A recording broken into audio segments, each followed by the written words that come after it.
விருதுநகர் மாவட்டம் ஸ்ரீவில்லிபுத்தூர் அரசு மருத்துவமனையில் புதிதாக கட்டி முடிக்கப்பட்ட இரத்த வங்கியை விடிய அரசு திறக்காமல் இருப்பதால் கர்ப்பிணி பெண்கள் அவதிக்குள்ளாகி வருவதாகவும் அதனை உடனடியாக திறக்குமாறும் அதிமுக சட்டமன்ற உறுப்பினர் மான்ராஜ் வலியுறுத்தியுள்ளார்.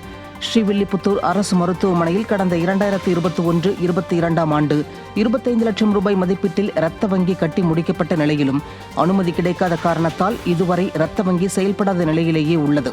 இதனால் நோயாளிகள் மற்றும் கர்ப்பிணி பெண்கள் மிகவும் சிரமத்திற்குள்ளாகின்றனர்.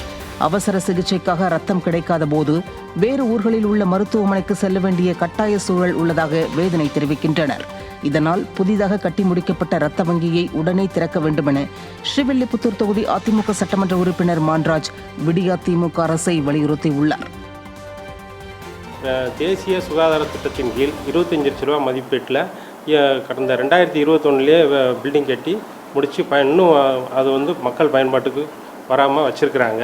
இது நானும் சம்மந்தப்பட்ட அதிகாரிகளை துறை ரீதியாக அதிகாரிகளை தொடர்பு கொண்டாலும் அவங்க எந்த விதமான நடவடிக்கையும் எடுக்கலை.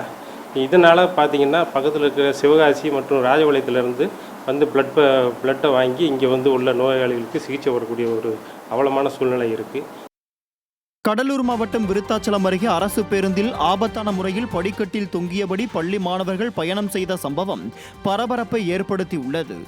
திட்டக்குடியில் இருந்து விருத்தாச்சலம் வரக்கூடிய அரசு பேருந்தில் உயிருக்கு ஆபத்தான முறையில் படிக்கட்டில் தொங்கியபடி பள்ளி மாணவர்கள் பயணம் செய்து வருவது பெற்றோர்கள் மத்தியில் அச்சத்தை ஏற்படுத்தியுள்ளது.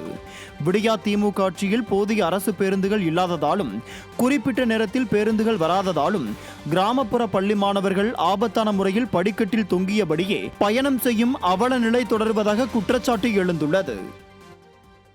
கூல் லிப் போன்ற பொருட்களுக்கு தடை விதிக்காதது ஏன் என சென்னை உயர்நீதிமன்றம் மத்திய மற்றும் மாநில அரசுகளுக்கு கேள்வி எழுப்பியுள்ளது. மேலும் மாணவர்கள் இந்த போதைப் பொருளுக்கு அடிமையாகி வருவது வேதனை அளிக்கிறது என்றும் இளம் தலைமுறையினரிடம் சிந்திக்கும் திறன் முற்றிலும் மறைந்து வருவதாகவும் நீதிபதி வேதனை தெரிவித்தார். குழந்தைகளை பாதுகாக்க என்ன நடவடிக்கைகள் எடுக்கப்படும் என்பதையும் போதைப்பொருள் விற்றால் கைது செய்யப்பட்டவர்கள் ஜாமீனில் வெளியே வந்து மீண்டும் விற்பனை செய்வது போன்ற பிரச்சனைகளையும் நீதிபதி சுட்டிக்காட்டினார். தொடர்ந்து இந்த வழக்கு தொடர்பாக மத்திய மற்றும் மாநில அரசுகள் உரிய விளக்கம் அளிக்க உத்தரவிட்டு வழக்கு விசாரணையை செப்டம்பர் 20ஆம் தேதிக்கு ஒத்திவைத்தார்.